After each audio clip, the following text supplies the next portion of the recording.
Hello and welcome back to the Entrepreneur's Anchor. I'm Naveen Kumar Selvaraj. Today, we are tackling a topic that affects every entrepreneur, from the startup founder to the seasoned CEO, and that's the concept of wealth. We're going to explore what I call finding spiritual wealth from scarcity to abundance. Let's start with what is true wealth? Is it just the numbers in your bank account? Or is there a deeper, more profound form of prosperity that fuels your success? This question is more than philosophical. It's foundational to the way we build our businesses and live our lives. The way you think about money, your financial philosophy, is a direct mirror of your spiritual state. A person operating from a place of inner scarcity will always find a way to manifest external lack no matter how much money they have.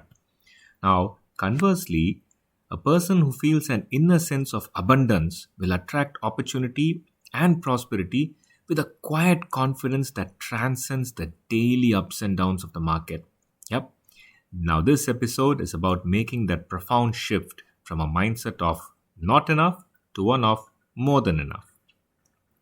Now, this scarcity mindset, born from the fear of not having enough, is a powerful and destructive force. It's the voice in your head that keeps saying, I can't afford that, or there's not enough to go around. This mindset can drive you to work harder, but it often drives you to make decisions from a place of fear and not purpose. It leads to hoarding resources, intense and often unhealthy competition, and a constant, exhausting pursuit of more. When you operate from scarcity, every deal feels like a zero sum game where someone has to lose for you to win. Every competitor is seen as a mortal enemy, and every success feels fleeting and temporary because you're already worried about the next downturn. Now, this constant state of anxiety and fear is not only detrimental to your well being, but is also deeply unattractive to potential clients, partners, and employees. People are drawn to confidence and stability, not to the frantic energy of a person running on a scarcity treadmill. And trust me, it always shows. Every email, every conversation, it will come out in some way. Like, for example, your marketing outreach or your sales pitch will look a bit more, so to say, harassing or chasing rather than trying to nurture a relationship. I have seen this happen and I have also personally experienced this. In fact, I have done this in the past and I've paused and then retraced my steps and redid everything again from an aspect of building the relationship and not from an aspect of the fear of closure or failure, rather. Right? So that's what we are talking about here. This spiritual wealth. It's about shifting from that fear to an inner sense of abundance. It's the profound understanding that you're already full. This isn't a delusion, mind you.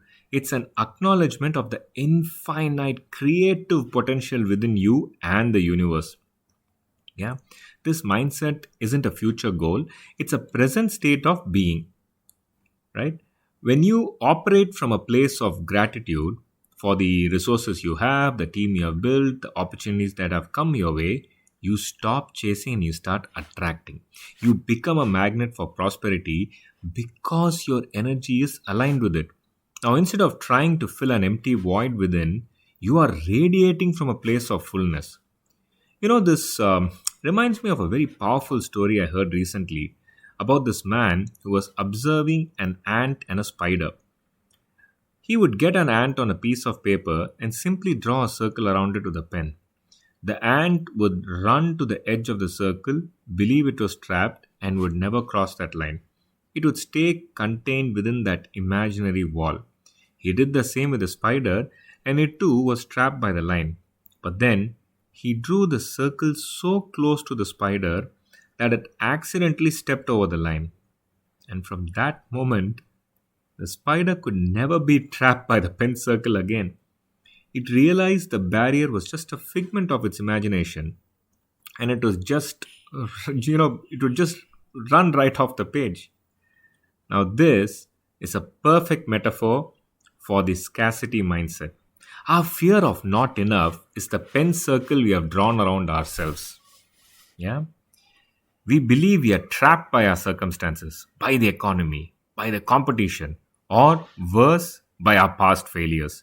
We run to the edge of the line and believe it's unbreakable wall. But it's not. It's a figment of our imagination, a story we have told ourselves, and even worse, sometimes a story that has been told to us, and that we are made to believe that it's true. The work of shifting to an abundance mindset is to take that first conscious step over the line. To realize that the wall you have built in your mind isn't real. It's to challenge the labels you have given yourself. I am not good enough. I am not smart enough. I am not worthy of success. Erase all of it.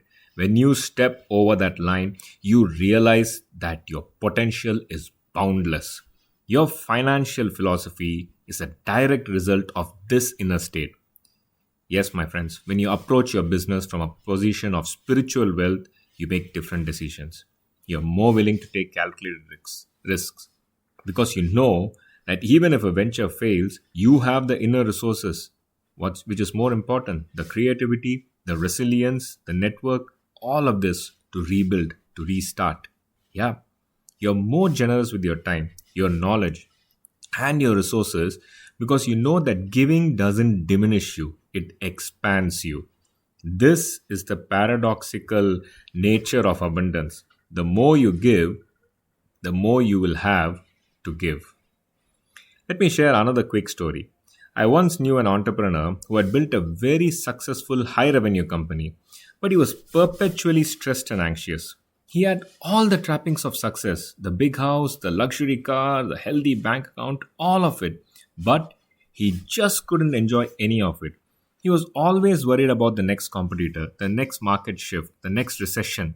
His every single decision was rooted in fear, in the belief that his wealth could be taken away any moment. He was a wealthy man, but was spiritually poor. He was living in a state of scarcity. It wasn't until a personal crisis forced him to slow down and reflect that he began to see things differently. He started a daily meditation practice and began to re examine his relationship with money. He began to see his business not just a way of accumulating more, but rather as a vehicle for his creativity and a means to provide for his team and their families. He began to practice gratitude for his clients, his colleagues, his team, and the simple fact that he was able to do the work he loved. The funny thing is, as he shifted his mindset from scarcity to abundance, his business didn't just survive, it thrived in a way it never had before. His generosity and calm confidence became a powerful attractor. He went from a stressed out man running on a treadmill to a fulfilled leader building something meaningful. Now, this spiritual wealth again isn't just about being passive or naive, it's about being intentional and purposeful. So, how do you now cultivate this inner abundance? First, you need to practice gratitude, not as a platitude, but as a daily discipline. Start a gratitude journal. Every morning, write down three things you're genuinely grateful for in your business and your life. Or do it at night. Write down three things that you're very happy for, genuinely grateful for that happened in the day. It could be as simple as a client who paid on time, a helpful colleague, or the fact that the very simple fact that you have a roof over your head. It could be anything. This simple act retrains your brain to look for what is good rather than what is missing. Now, second, practice conscious spending. When you spend money, do it with intention instead of a frantic, I must get this now approach. Take a moment to be present. Ask yourself, is this purchase a reflection of my values and my purpose, or is it a reaction to a feeling of lack? Right? I let that sit with you. Third, practice generosity. Find a small, consistent way to give back. This could be giving your time, your money, or your expertise. When you give from a place of abundance, you send a powerful signal to the universe and to yourself that you have more than enough. Now, this isn't a transactional act, it's a spiritual one. You're confirming your own internal state of wealth. One of the most effective exercises you can do is to define your enough. The scarcity mindset keeps moving the goalposts. You hit your revenue goal and suddenly you're already worried about the next quarter. The spiritual practice is to define what enough truly is for you, both financially and personally. What level of success would allow you to feel secure and fulfilled? What would that life actually look like?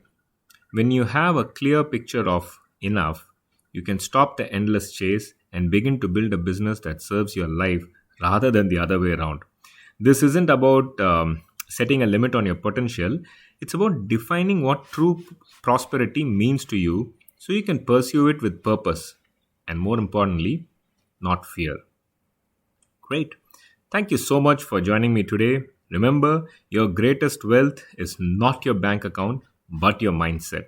The spiritual work is to cultivate the inner sense of abundance so that external success becomes a natural reflection of your internal state. Please do subscribe and share this podcast with someone who is struggling with the relationship with money. Next week, we'll dive into the power of the pause, finding clarity in the noise. Until then, stay grounded, keep building with purpose as always, and remember, your spirituality is your greatest asset. See you next time.